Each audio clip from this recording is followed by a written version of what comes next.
Welcome! Settle in. Let the noise of the day drift softly into the background. You are in a safe place now. The light is dim, the air is still, and your breathing begins to slow ever so slightly. Tonight, we'll travel far back into one of the earliest cradles of civilization, a place of slow-moving rivers and sweltering plains, of mud brick homes and clay tablets. A world shaped not by skyscrapers or steel, but by floodwaters and fire-tempered bricks. This is Mesopotamia, nestled between the Tigris and the Euphrates. The people of this ancient land gave us the first cities, the first laws, and the first written words, but beneath those monumental legacies was a very ordinary rhythm of daily life, one of heat and hardship, ritual and routine. In the stillness of tonight, we'll explore the quiet corners of their world. We'll begin with the laborers and market vendors, the temple sweepers and canal diggers. Then we'll hear the echoing footsteps of kings and demigods. We'll peer into the mysteries of buried cities and the golden tombs of ancient queens. And finally, we'll end among the priest kings, half-leaders, half-divine interpreters who held sway over both heaven and harvest. So, let's begin, gently, patiently, with what it was really like to live in ancient Mesopotamia. Imagine yourself waking in a small, windowless room. The air is warm, already thick with dust and the distant scent of wet clay baking in the early sun. Outside, the muffled clop of sandals on packed earth marks the start of another day in the city of Ur, or perhaps Lagash, names half lost to time, but once full of life and sound. Your house, like nearly every other, is made of sun-dried mud bricks stacked and sealed with the same earth you sleep upon. The walls are soft to the touch, crumbling slightly at the corners, smoothed with a thin whitewash of gypsum. The ceiling is flat and low, built of wooden beams and reeds, with an opening to let heat rise, and if you are fortunate, a trickle of moonlight in the evenings. There is no glass, no insulation. In the long summer months, the heat swells and settles, unrelenting.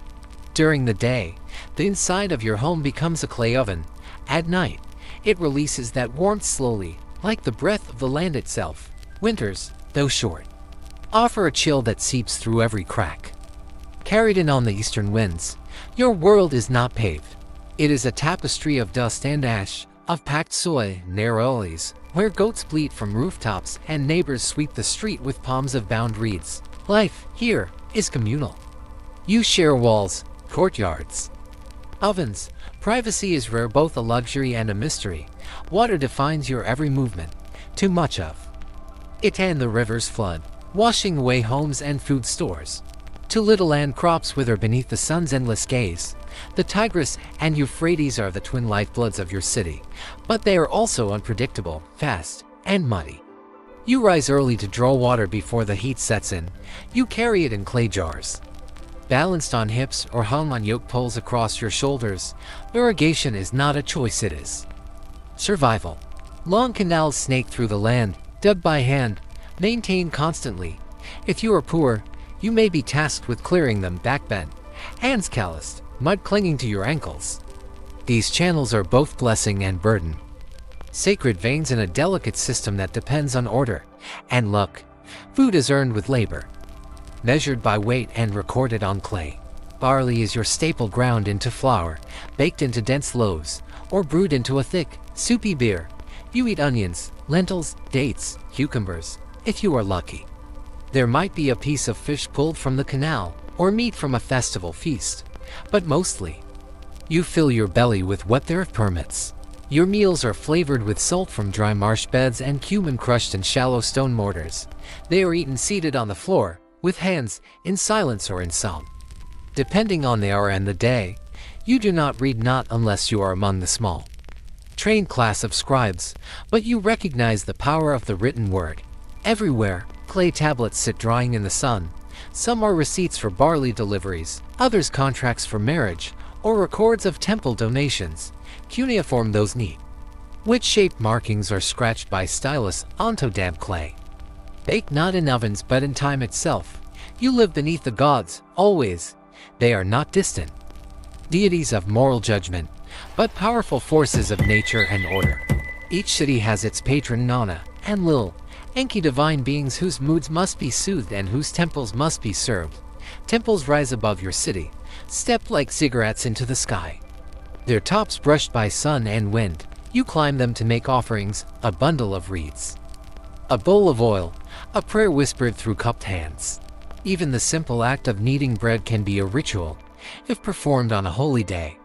There are chants for the harvest, songs for childbirth, dances for the dead.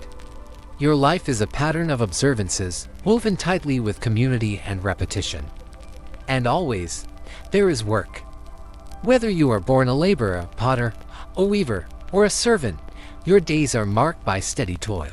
Spindles twirl in your mother's lap, kilns glow in the corners of courtyards, grain is measured, walls are patched, goats are herded.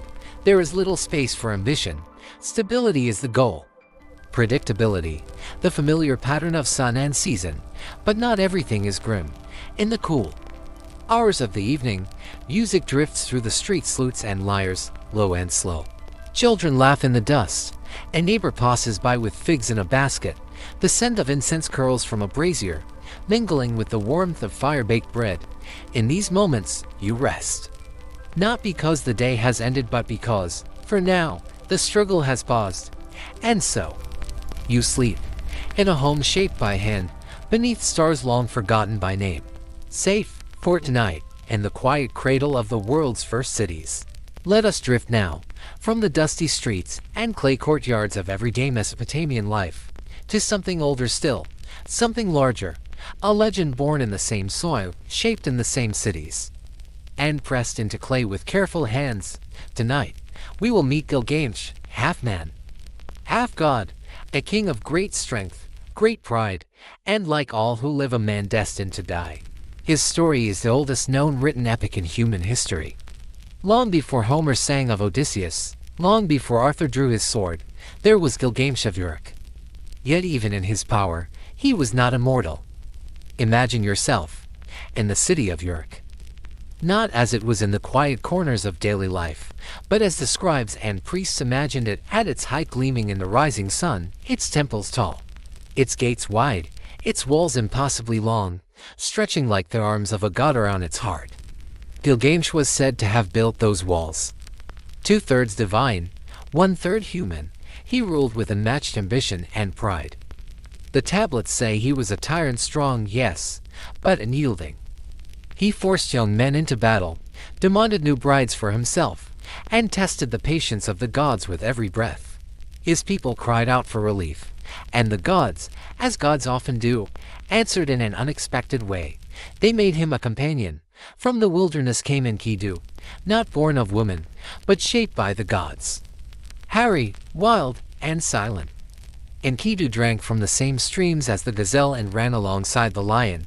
He knew no city, no tool, no tongue. He was the opposite of Gilgamesh, tamed where Gilgamesh was refined, gentle where the king was cruel.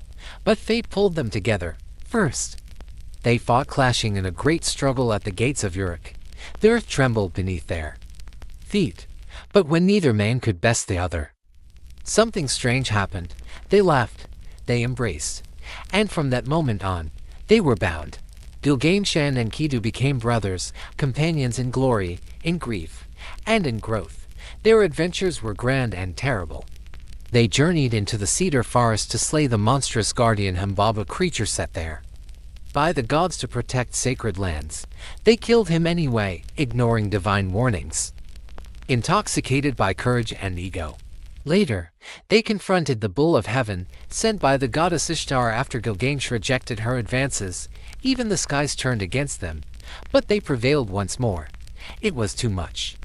The gods had seen enough, and so, they punished not Gilgamesh, the instigator, but Enkidu, the companion.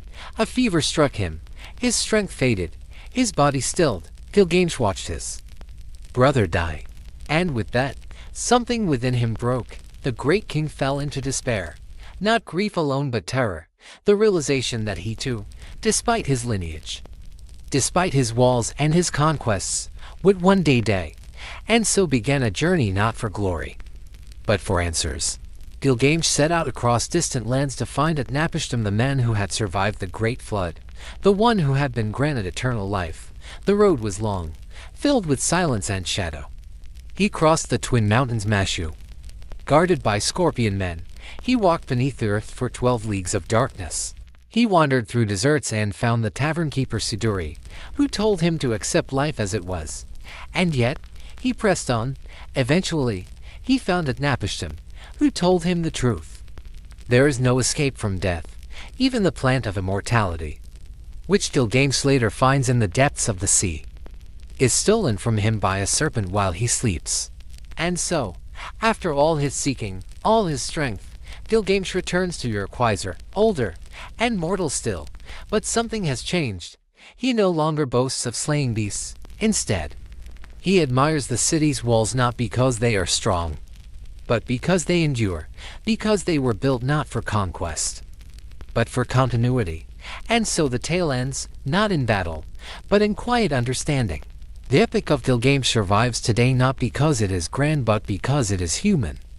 Its clay tablets speak across 5,000 years with a simple truth, that life is brief, that friendship matters, and that our stories perhaps more than our bodies are what endure.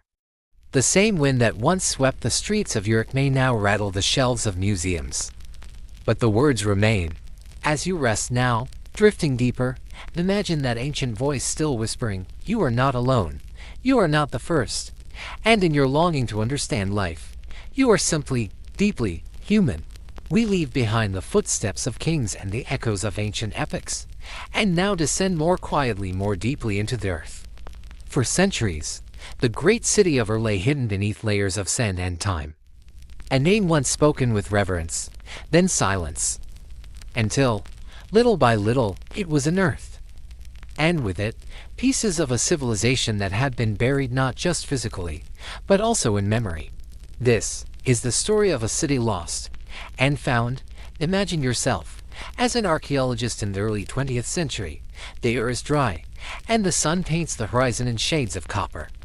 You stand in southern Mesopotamia, modern-day Iraq, on a site that was once a bustling metropolis. The ground beneath your boots, cracked and wind-blown, conceals a forgotten world. It is 1922, and the excavation is being led by a British archaeologist named Leonard Woolley. For years, he and his team have gently brushed away dust and time itself, square meter by square meter. And what they are slowly revealing is nothing short of extraordinary. This is Ur, one of the oldest cities in the world. It was once a Sumerian stronghold, flourishing around 2100 BC. Built near the Euphrates River, Ur stood as a center of trade, of religion, of art and, it seems, of royalty. Among the most astonishing discoveries at Ur were the royal tombs, chambers carved into the ground, filled with treasures and questions. In one tomb, they found Queen Puabi. She had been buried with a golden headdress, woven with delicate leaves and blossoms. Her jewelry, crafted of lapis lazuli, carnelian, and gold, spoke of a refined and wealthy culture. But more haunting still was the presence of dozens of attendants, buried alongside her, their hands folded neatly. Were they sacrificed? Had they chosen to follow her into the afterlife? Or were these deaths a grim display of ritual power? Woolley, cautious and deliberate, interpreted the tombs with a sense of reverence. He believed they reflected a civilization that had already developed a complex hierarchy of people deeply concerned with each life after death. And yet, there is a strange peace to these remains. The tombs are quiet, the faces turned upward, musical. Instruments lie beside skeletal fingers. Tools, vessels, cosmetics, all the trappings of life placed gently beside the dead, as if to say, you may go on. But Ur was not only a place of burial, it was a place of business and belief. Tablets found in the city's ruins show records of trade reaching as far as the Indus Valley, modern-day Pakistan. Beads from distant lands, shells from foreign seas, all passed through the hands of merchants in Ur's markets. Its economy was sophisticated, regulated, and written. Trade was measured not in gold, but in grain, in cloth, in weight of silver. And it was organized beneath a monumental structure, the Great Ziggurat of Ur. Today, you can still see its lower levels, reconstructed in part, rising like a quiet stairway into the sky. But in its time, this was a place of worship, towering above the city, built for the moon god Nana. Its base was layered in bitumen and baked brick. Its steps climbed by priests who believed themselves closer to the heavens the higher they rose. It is said the ziggurat was surrounded by courtyards and smaller temples, places of ritual, administration, and perhaps quiet meditation. The air would have been filled with the low hum of incantations, the distant rhythm of drums, the scent of incense made from imported resins. From the ziggurat summit, you would have looked down on a city of winding alleys and bustling courtyards. You might have seen animals in pens, children darting between walls, potters shaping clay, scribes pressing styluses into tablets. And just beyond the walls, the river curved sluggish and wide, its surface catching the light like dull metal. But even great cities fade. The Euphrates shifted course. The river moved. The soil dried. Trade declined. Empires rose and fell. And once so vibrant, began to vanish. By the time of the Greeks and Romans, it was already a ruin. By the Middle Ages, it was little more than a hill of dust. And then, silence. Until the 20th century, when the dust was moved once more. When the bones were brushed. When the past, ever so gently, was returned to the light. What remains of her now is both haunting and serene. The ziggurat's bricks are worn. The tombs are empty. The once busy streets are pots of wind-blown dirt.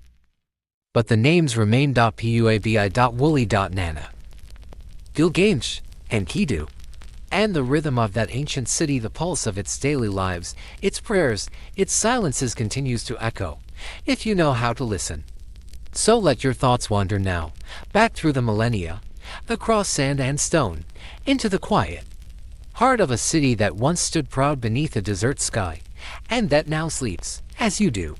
As we near the end of our journey, we step now into the most elusive space of all, neither entirely mortal nor fully divine, part ruler, part servant, the priest-king of ancient Mesopotamia. These were the figures who stood at the axis of heaven and earth. They governed with laws, but also with omens. They issued decrees, but they also read the stars. Their power was absolute, and yet it was always borrowed, given, they believed, by the gods. Tonight, let us walk softly through their world, a world of rituals and ledgers, of temples and tablets, of calendars and eclipses, a world where the sacred was never far from the political, and where control was not enforced by armies alone, but by the rhythms of the cosmos. Imagine yourself standing at the base of a massive ziggurat, its staircases steep, its brickwork precise. This is not simply a structure. It is a ladder to the divine. You have come to witness a procession, and the air is hushed. Then he appears, the priest-king. He is cloaked in fine wool, patterned with sacred symbols. On his neck are amulets, charms meant to guard the people, the city, and perhaps even himself. His hair is oiled and combed, his beard curled, each strand a mark of careful attention. He walks slowly, not with arrogance, but with the deliberate stillness of someone who believes his steps are seen by gods. The priest-king, or Ensi, in the early Sumerian tongue, was more than a figurehead. He was the voice of the divine on earth, the intermediary between the heavens and the harvest. His days began with ritual. Each morning, he would be washed, clothed in consecrated garments, and led through prayers. Offerings of barley and dates would be placed on temple altars. Incense burned in stone bowls. The temple was not merely a place of worship, it was the very heart of the city. Economically, spiritually, and socially, the temple staff were numerous: scribes, singers, bakers, butchers, brewers, priests, and priestesses. Their work kept the gods content, and by extension, kept the people safe. The priest-king oversaw them all. His role was not only to perform sacred acts, but to ensure the divine balance, the Sumerians called it, was upheld. And what was this balance? It was the invisible framework of the universe, laws of conduct, patterns of ritual, truths of nature. To violate this balance was to invite chaos, drought, plague, defeat. Thus, his power was not enforced with threat or violence. It was maintained through cosmic alignment, or at least the appearance of it. Yet this sacred order was supported by something very practical: Administration. The priest king kept records not personally, but through an elite class of scribes who filled shelves of the temple with clay tablets. They recorded grain deliveries, labor assignments, temple expenditures, and seasonal forecasts. Some temples managed hundreds of workers, owning fields, flocks, and fisheries. These were not merely spiritual centers, they were bureaucratic engines. The priest king controlled calendars and clocks, not through ticking minutes, but through stars and floods. He read the skies more accurately. He commissioned the reading of skies, the rising of Venus, the movements of the moon, the appearance of particular constellations marked holy days, dictated planting seasons, foretold war or peace. It was believed that these signs were messages, and so interpretation was power. In times of solar eclipses, people would tremble. In years when the Tigris flooded too late or too little, the priest king would perform elaborate rituals to beg for forgiveness or favor. He was not allowed to fail. But even within this role of reverence, there was a fragile humanity. Some priest kings were genuinely pious, others, perhaps less so. In time, the roles of king and priest grew separate, and political rulers began to compete with temple authorities. Power shifted, the divine right was challenged. The gods remained, but their voices became harder to hear. And what of women in this sacred system? In Mesopotamia, priestesses held real power, especially those attached to temples of Inanna or Ishtar. Some were daughters of kings placed in temples to strengthen alliances. Others were trained in reading omens, composing hymns, tending sacred fires. Their roles were respected, though always carefully framed within the male-controlled hierarchy. One such woman, Enheduanna, daughter of Sargon of Akkad, became the first named author in history. A high priestess of the moon god, she composed hymns that survive to this day, elegant, rhythmic, almost like lullabies. Her words speak of longing, of divine awe, of duty and exile. And so, what was the life of a priest king? It was power balanced on the edge of belief. It was ritual upon ritual. It was solitude wrapped in robes of reverence. It was control achieved not through conquest, but through narrative, through structure, through sacred repetition. At night, perhaps, he would climb to the temple's highest point. From there, he would gaze across the rooftops of his city. He would hear distant lyres, smell faint plumes of smoke. He would look up at the stars he claimed to read, and wonder, silently, if they truly noticed him at all. And now, you too may rest, not beneath the burden of divine responsibility, but beneath your own soft sky. The gods of Ur and Uruk are quiet now. Their cities are still, but their stories remain, woven gently into the silence of sleep. And so, our journey through ancient Mesopotamia gently draws to a close. You have walked the dusty lanes of Ur, and felt the heat radiate from sun-baked mud brick walls. You've shared in the silent labor of early canal workers, and watched the flickering firelight of temple altars dance on the faces of the faithful. You've sat beside Gilgamesh as he mourned his friend, and followed him through deserts in search of truths older than time. You've brushed away the sands of history to glimpse golden headdresses and lapis amulets, held for millennia in quiet tombs beneath the earth. And finally, you stood in the presence of priest kings, those solemn figures who dared to interpret the will of the gods. It is easy, perhaps, to think of the past as distant, hated, unfamiliar. But the people of Mesopotamia woke beneath the same sky. They watched the moon shift, just as you do now. They loved, they lost, they worked, they rested. They built, they dreamed. And above all, they endured. As you lie still now, letting the world grow softer, you might notice the quiet rhythm of your breath. The way it rises and falls, like the floodwaters of the Tigris, like the ancient chants that once echoed through ziggurat halls.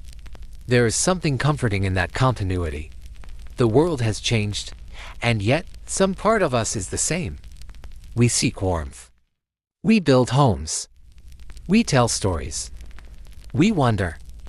And in those soft, wondering moments just before sleep, perhaps we come closest to those who came before us. So let go now. Let your thoughts drift gently through time, past walls of clay, and read past flickering oil lamps, past footsteps lost in dust, into the quiet, vast hush of history. You are safe. You are still. And the night is long and kind. Sleep well.